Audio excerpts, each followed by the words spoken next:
Job అయినా ఇదైనా సరే. అంతే కదా. నిజంగా అది కనుక అసలు ఆ లిటిగేషన్ లేకపోతే వాళ్ళు వ్యాపారం పెట్టుంటే ఎన్ని వేల మందికి ఉపాధి అవకాశాలు వచ్చాయి ఈ రెండిట్లలో. అవును. అందులో ఇవి ఇండస్ట్రియల్ హబ్బులు. ఇంటర్మీడియట్ బిలో వాళ్ళకి వస్తాయి ఉద్యోగ అవకాశాలు, డిగ్రీ ఆ పైన వాళ్ళకి కూడా ఉద్యోగ అవకాశాలు వస్తాయి కదా. మ్యానుఫ్యాక్చరింగ్ సెక్టర్ ఎంత సక్సెస్ఫుల్ గా నడిచేది.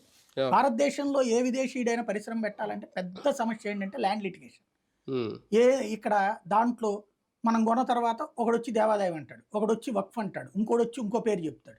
సెక్యూరిటీ లేదు. మనం కొన్న భూమికి ఈవెన్ మీరు కొనుక్కున్నానన్నా రేపు పొద్దున అవతలాడు ఇంకోటి వచ్చి మా తాత హయాంలో నాకు రాయిగుండా పోయాడు కాబట్టి నాకు హక్కు ఉందని కోర్టుకెళ్ళి నీ దాని మీద స్టే తెచ్చేయచ్చువాడు.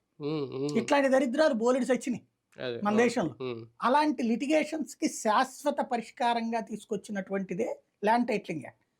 ఇది భారతదేశం అంతా అమలు చేయాల్సి ఉంటే బీజేపీ పాలిత రాష్ట్రాలు కూడా వెనకాడిని. ఎందుకు అంటే ఒక విప్లవాత్మకమైనటువంటిది మొండిగా మొరటగా చేయాలి. ఓ రకంగా చెప్పాలంటే సరిహద్దుల్లోకి వచ్చేటటువంటి తీవ్రవాదులు తన్ని తరిమేయడానికి ప్రాణాలకి తెగించి ఎట్లా పోరాడతారో వీటిట్లలో రాజకీయాలు పక్కన పెట్టి చేయాలి. అది చేసినోడు పోయాడు అంటే, కానీ ప్రజలు యాక్సెప్ట్ చేయలేదు. అదేనేది అది చేసినోడు పోయాడు. ఎందుకు అంటే ప్రతి ఒక్కరిలో ఉండే దరిద్రం ఎట్లా ఉంటుందంటే అమెరికా సూపర్ రా, రష్యా సూపర్ రా, అక్కడికి పోతే అసలు రోడ్డు మీద రా ఎంత వెహికల్కి డిస్టెన్స్ ఉండాలి, హారన్ కొడతావు ఊరుకోరు ఇటు చెప్తాం.